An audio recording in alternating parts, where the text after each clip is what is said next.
Imagine this. One moment you exist, and the next moment your DNA is simply gone. You don't collapse, you don't scream, you're still standing, still breathing, and that's the unsettling part. Because DNA is not a motor, it's not a heartbeat.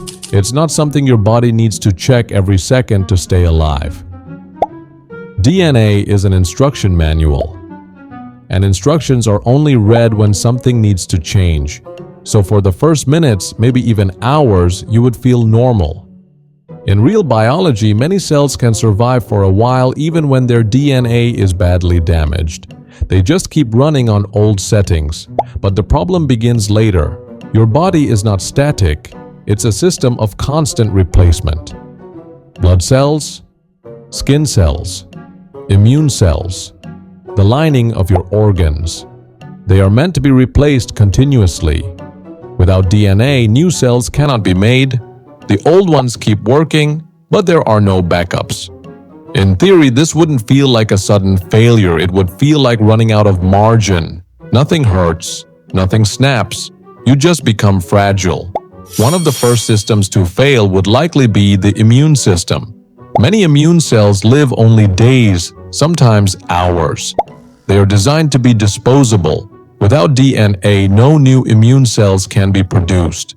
At first, you wouldn't notice. Then you'd start getting sick more often. Then you'd get sick in strange ways.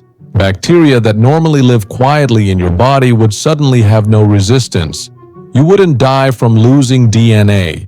You'd die from the environment doing what it has always done. Only now, you can't defend yourself. There's another important detail. DNA doesn't just tell cells what to do. It also tells them when to stop. Cells have built-in self-destruct systems. If something goes wrong, they are supposed to shut down. We know from real cases of DNA damage that when these signals fail, some cells refuse to die when they should. So in theory, without DNA, some cells would linger, not multiplying wildly, just staying, getting in the way. This wouldn't look like chaos, it would look like disorganization. Like a city where everyone follows their own rules but no one is coordinating anymore. Another strange effect would come from timing. Different parts of your body renew themselves at very different speeds. Your intestines renew in days, your skin in weeks. Some neurons in your brain almost never. If renewal stops, your body falls out of sync with itself. In theory, you might feel this as a mismatch. Delayed reactions, unusual fatigue, a sense that your body is no longer moving as one unit. The brain is especially vulnerable here. Neurons themselves divide very little, but they rely on support cells that divide constantly. When that support disappears, thinking doesn't stop, it fades. This is consistent with observations from conditions where cellular renewal is impaired. Focus weakens, attention drifts, thoughts lose sharpness. You're still conscious, just slightly out of phase.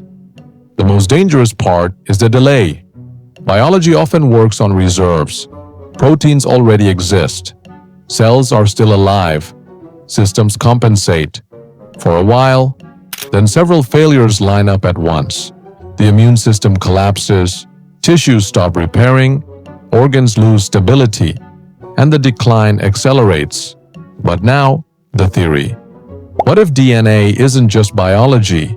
What if it's an agreement?